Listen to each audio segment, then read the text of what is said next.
Sa isang tawag, isang panata, mula noon hanggang ngayon, kapatiran ang aming misyon. Itinatag noong 1972 sa adhikaing tapat, hindi sa salita. Founder Alan Torres Peña, naglatag ng landas na may dangal at diwa. May nagbuwis ng buhay sa panahong mahirap, para sa kapatiran di umatras. Sa hirap at ginhawa magkasama kami, hindi iniwan ng kapatid kahit saan mapadpay. May respeto sa nakatatanda, aral ng kahapon, gabay ng kinabukasan, batas at tradisyon, isinasa puso, sa bawat hakbang Ilocano ang puso.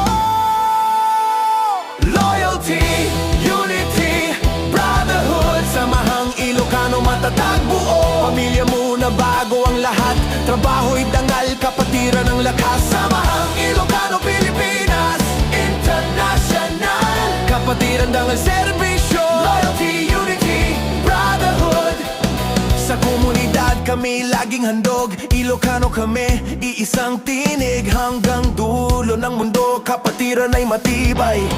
Tibay. Sa komunidad kami tumutulong, walang hinihintay na kapalit. Sa problema sama-samang lalaban, sa kasiyahan sabay-sabay magdiriwang. Hindi lang samahan kundi tahanan, may malasakit, may tunay na damayan. Buong samahan ang agad umaalalay.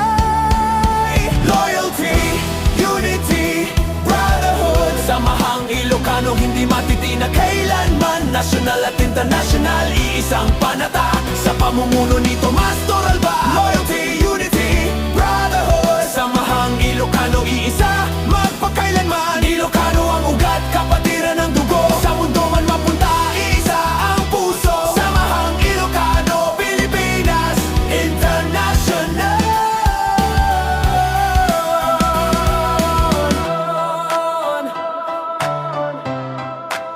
Kapatiran dangal serbisyo,